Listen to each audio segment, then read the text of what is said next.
In our last lecture, we looked at the childhood of Winston Churchill, the difficult childhood of a troublesome boy, as he was called. His distant relationships with his parents, who seemed to have little time for him, and his struggles with a school system that was determined to force him into a mold rather than recognizing the abilities that were already there. It was only when he went to military academy, a choice made by his father in a snap decision, only at Sandhurst, that Churchill began to find himself in school, to study subjects he enjoyed, and to make a quite good record. And after having passed out of Sandhurst, he was offered a commission as a second lieutenant in the 4th Hussars, one of the finest regiments in the British Army. And he would soon be posted out to India, at the very height of the British Empire. The British Empire, spoken in 1900, it meant a nation. It was a great and mighty power ruled from Britain. The empire. In the First World War, men died for God, king, and empire. And Winston Churchill would tell his brother, Jack, I want to devote my life to the service of this empire I love so well. Queen Victoria ruled over an empire 91 times larger than Britain itself. Britain is the size of Colorado, and that small empire, that small nation, ruled a series of islands, almost whole continents. India was the jewel in the crown of the empire, but it stretched from Canada out to Fiji. It included almost the entire center part of Africa. From Cape to Cairo, you could go on a railroad, staying the entire time in British territory. Land of hope and glory, mother of the free, how can we extol thee, we who were born of thee? Wide are thy boundaries, and wider yet shall they be set. God who made thee mighty, make thee mightier yet. Such was a hymn that would remain one of Churchill's favorite songs all through his life, this grand, vast empire, which he and so many believed to be a force for good, bringing law and civilization all across the globe, raising up, not in our terms, but in the terms of those days, raising up men and women into a civilization and a bright new age. The empire of Britain. And Churchill would be a central figure in that empire until its final demise. He was not yet 21, and he had a brief time before he had to go out to India, and he chose to make the best use of it. Very typical of Churchill. Not sitting around hunting, playing cards the way most of his fellow officers did. He wanted to go to Cuba. He wanted to see some real action. He wanted to make a name for himself. And so he made use of one of his father's old friends, who was the British diplomat in Madrid, got papers of introduction to the Spanish government in Cuba, which at that very moment was trying to put down a revolt. And he also managed to get a contract as a newspaper correspondent to send back dispatches and be paid for them. Quite an enterprising young man. And he sailed off in November, early November of 1895 with one of his friends from the Army, and they went first to New York, where he stayed in the apartment of a considerable American politician, Burke Cochran, who was also alleged to have been one of the paramours of his mother. And he gave Churchill an introduction into democratic politics. Churchill vastly admired Burke Cochran's ability as a speaker. And then Churchill went off to Cuba. And there, on his 21st birthday, November the 30th, he came under fire. When they had arrived in Havana, the expedition, which was going to punish the rebels in the interior, had already left. And so Churchill took off by train and by boat, caught up with them within 4 days, and was there when the first action started. He describes the bullets sailing over his head. And then in the midst of all of this, the Spanish forces took a siesta, ate a huge breakfast. The rebels seemed to have done the same, and they went to sleep.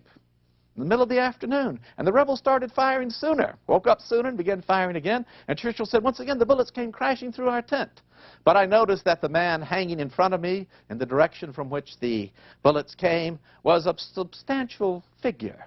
Fat, in other words. And I figured the bullets would have to come through him before they got me. So I closed my eyes again. That's calmness under fire.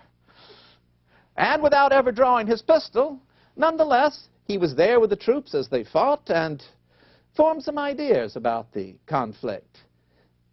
Yes, the rebels were right to fight for their freedom, but would they use it well?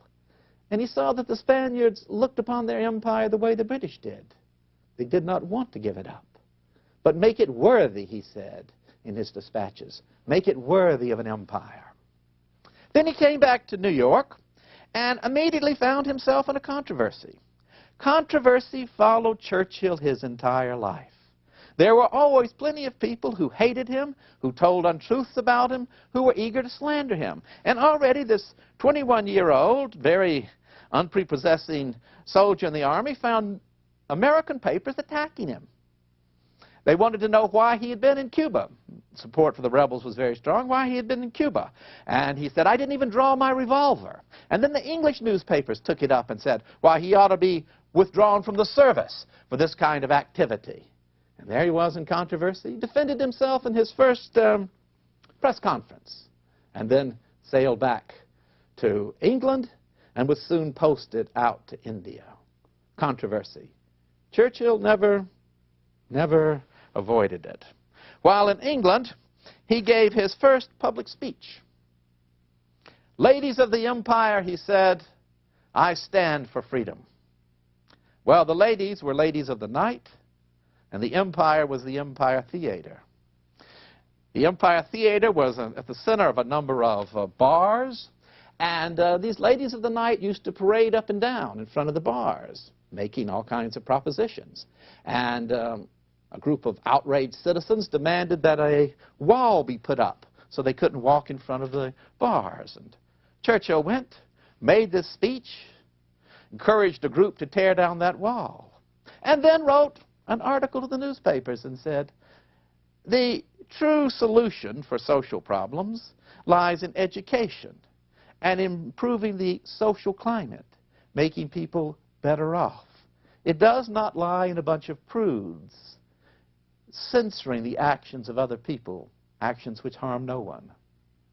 So from the very outset, the idea of individual freedom and a rejection of regimentation, of censorship. In fact, he was never a very religious man. He was a passive conformist, he said. He never took religion very seriously. He believed perhaps in a stronger force. But above all, we make our own destiny. And so he was determined to make his own destiny when he went out to India to take up his position with the 4th Hussars. British regiments had a history of their own, and the 4th Hussars was one of the most distinguished in the British Army. In those days, you were expected to have a considerable income of your own to be an officer. You were expected in a cavalry regiment to keep up polo ponies. Churchill would have several servants when he was out in India. But what he wanted above all was action. And the 4th Hussars were not going into action. But other regiments were going into action on the northwest frontier, the Khyber Pass, a place Americans have come to know something about in recent days, going up against Afghan tribesmen. And Churchill used all of his influence, asking again and again if he could not be detached to join the regiments going into action there, the Bengal Lancers.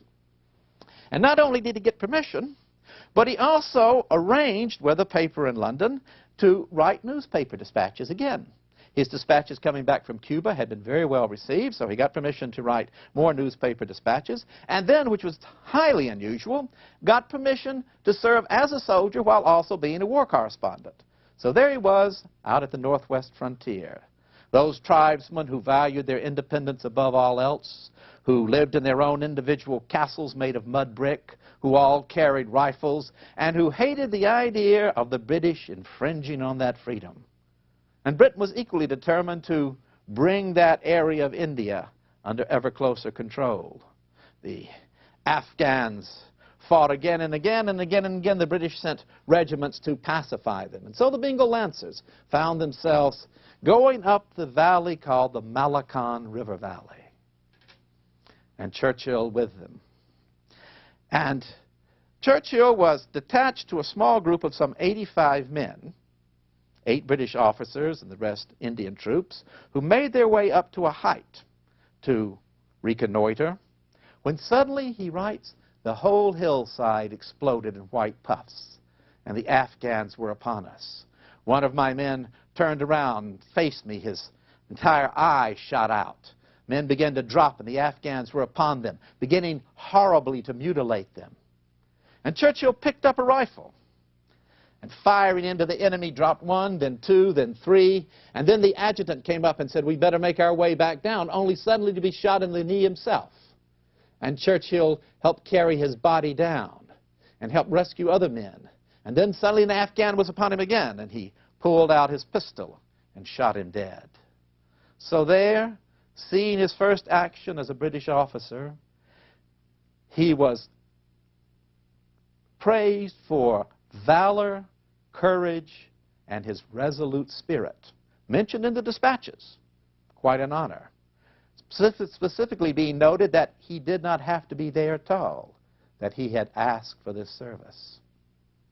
And so there on the northwest frontier, in further actions, riding his little gray pony up and down along the skirmish lines, he first marked himself out for that personal courage. And no one ever doubted his personal courage, whether it was on the field of battle, whether it was in Parliament, whether it was facing Hitler. And later on, when he had to send men to their deaths in battle, no one could ever say that he had tried to dodge a draft. He was a soldier. And having served on the northwest frontier, he came back to London for a while on leave and took the dispatches that he had written for the newspaper and turned them into his first book, The Malakand Field Force. And it became a very good seller, turning it out in a few months, and again showing his courage by not hesitating to criticize. You see, a man careful of his career would have said only good things about the British force.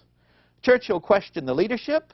He questioned the role of the political office in trying to negotiate with the tribesmen instead of fighting with them. And he also questioned the very supplies that were brought to the British troops. And he aroused the anger of the War Office. And in particular, a man becoming one of the most important of all British soldiers, the man who would come to be known as Lord Kitchener, Horatio Kitchener. But politicians elsewhere took note of the book.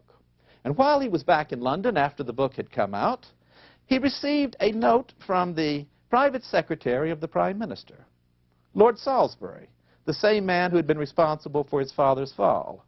And he asked if young Churchill would call upon him. And he showed me in with old-world courtesy, asked me to sit upon a sofa, and for 20 minutes talked to me about my book.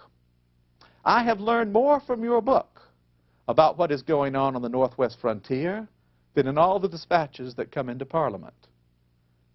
Having been praised, I started to get up. But he motioned me back down and spoke on and said, I want also for you to know how much you remind me of your father, with whom I passed so many days and worked together on so many important projects. If there is ever anything I can do for you, let me know. Well, Churchill knew exactly what he wanted Lord Salisbury to do for him. He wanted him to be able to go and take part in the great expedition that was moving up the Nile. And so he wrote a little note back to the private secretary and said, I hope you don't think me forward, but I took Lord Salisbury at his word. Is there a way you can get me detached from the 4th Hussars, who are in India, to join the expedition going up the Nile? And so the private secretary wrote to Lord Kitchener, who was in charge of the expedition. And he wrote back and said, no, under no circumstances will I have him with me. I will not have an officer who is critical of authority. He is a military adventurer, an opportunist. I will take with me only men who are sound. Well, Churchill wrote again. Could you try one more time? And finally, Kitchener, with very bad grace, gave in. And Churchill found himself, again, detached from the 4th Hussars, going upriver and taking part in this grand campaign, attached to one of the Lancer divisions, the 21st Lancers. And once again, he got a contract from the newspapers to write dispatches. His Malakand field force had done well, and so the newspapers were willing to give him another contract. And so 1,400 miles up the Nile they went. It was, again, a struggle against Islamic forces. In this case, the Sudanese. More than a decade before, the whole of the Sudan had risen up under a magnificent, charismatic leader, the Mahdi, the Savior, a man who was in the grip of a vision that a united Islam would overthrow all the decadent forces of the West. I see myself, he said, praying in the great mosque at Khartoum. I see myself praying in the great mosque at Cairo. I see myself praying in the great mosque at Mecca. I see myself praying in the great mosque at Jerusalem. And his troops went into battle thinking they could not be pierced by bullets. In an effort to stem the tide, the British had sent out one of the most famous generals of his day, Chinese Gordon. And he had failed. Khartoum had been captured, and he himself had been slain in 1885. And this lay like a blot upon the honor of Britain. And so now, 13 years later, this mighty expeditionary force of 20,000 British troops and thousands of Egyptian troops marched into the Sudan against the successor of the Mahdi, the Caliph. And it was with these troops that Churchill marched along. At one point, he had tasked getting supplies ready, and when he had finished, it was late in the evening. So he crossed the river to try to catch up with the rest of his regiment and found that they had gone on ahead, and he was told, well, just go down the river, follow it along, and you'll come upon them. And he started off, but found that the river turned quite a bit, and it was suddenly dark. He tried to guide himself by the stars, but clouds came up, and there he was alone.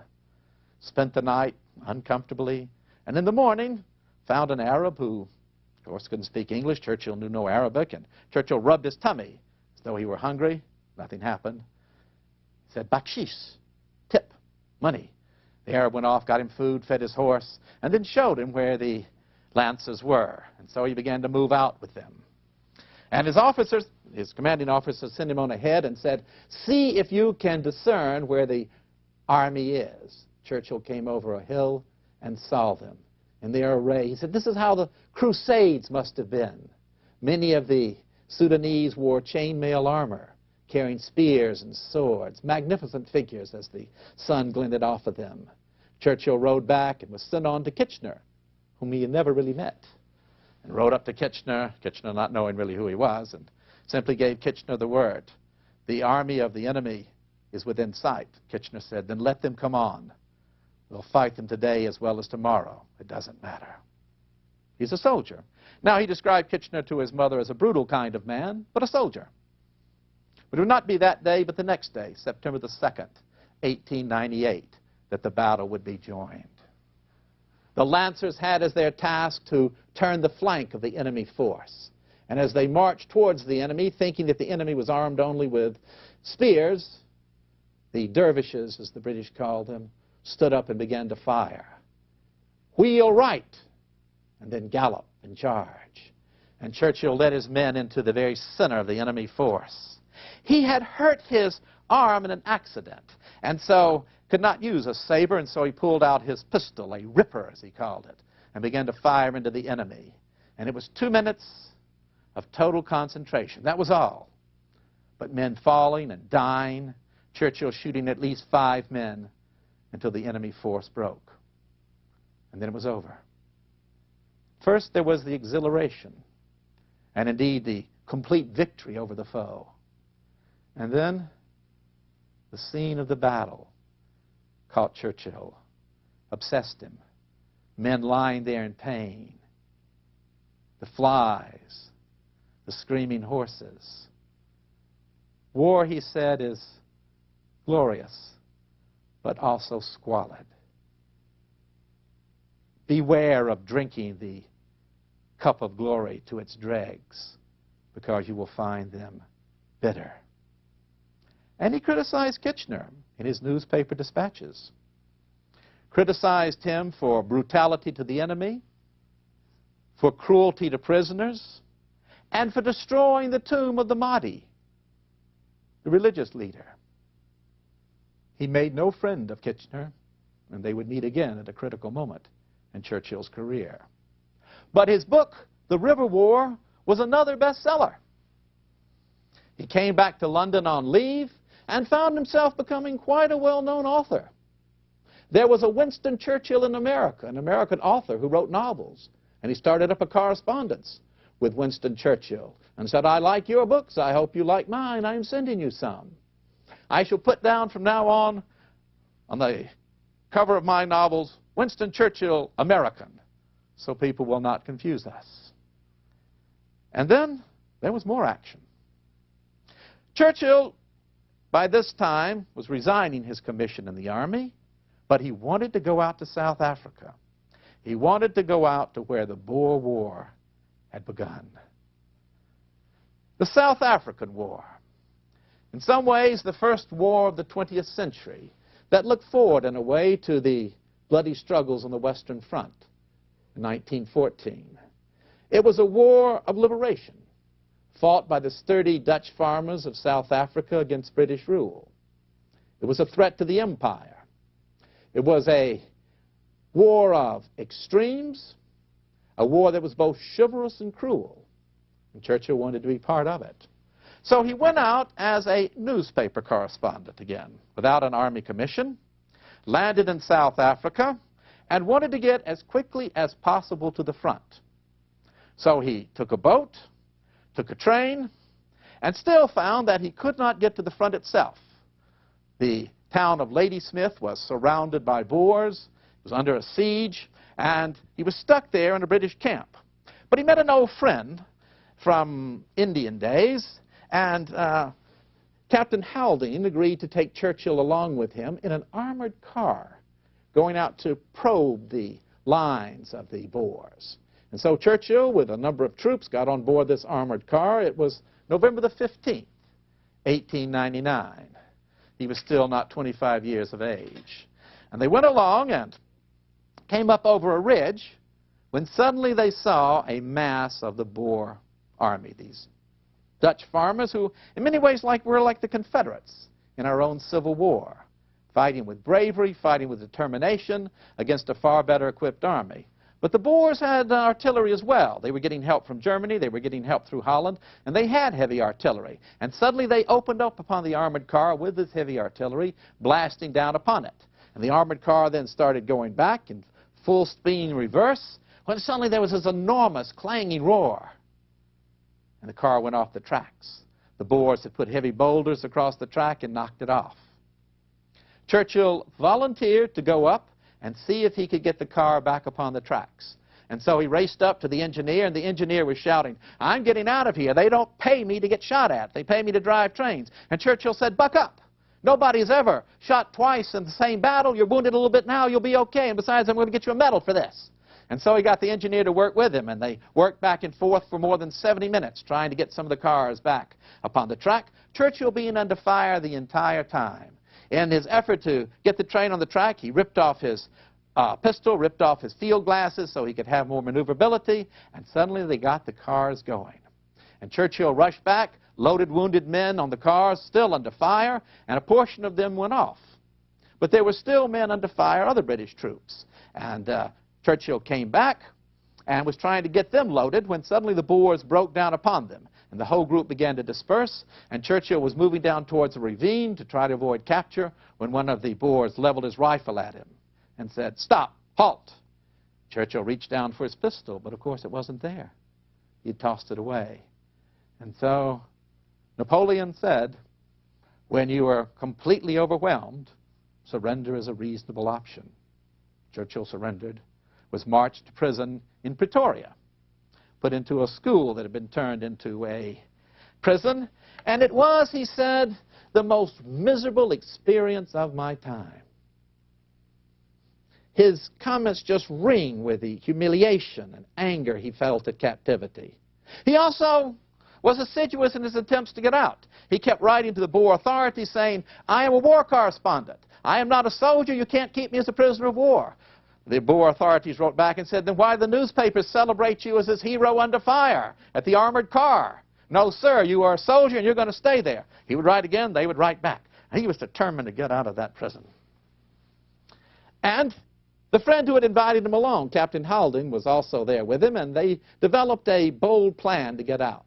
They and one more soldier were going to escape through a latrine. There was a latrine that opened onto a back wall, and so they laid their plans for December the 12th. But the first of them went out and came back. He said, it's impossible. They're watching us too carefully. Churchill then went to the latrine, climbed up to where he could see the wall, and just at that moment, one of the Boer guards turned to another for a light, for a cigarette, and Churchill leapt out. But the others never came. And so there he was, outside the wall, with very little cover. To go back and surrender himself again would, of course, to betray the whole plot. And so he simply walked off on his own, walked through the streets of Pretoria, knowing no Dutch, where everybody was on the lookout for English spies.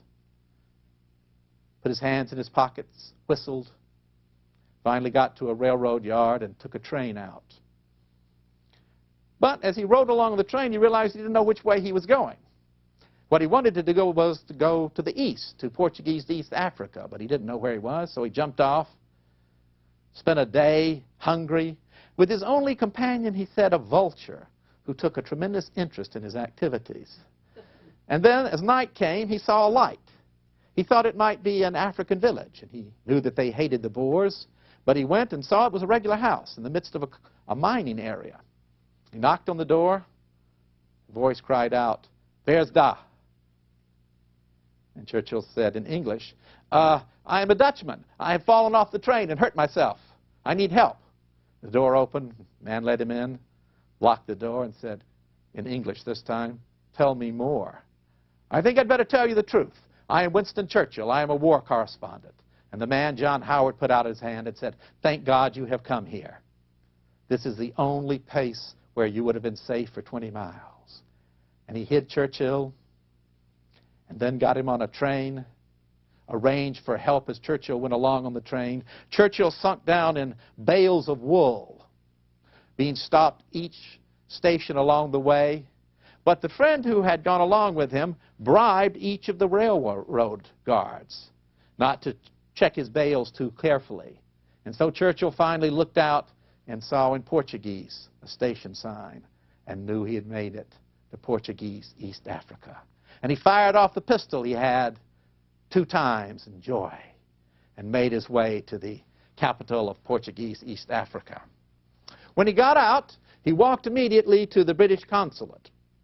And his heart soared when he saw the Union Jack flying there. And he shouted out, "I'm here."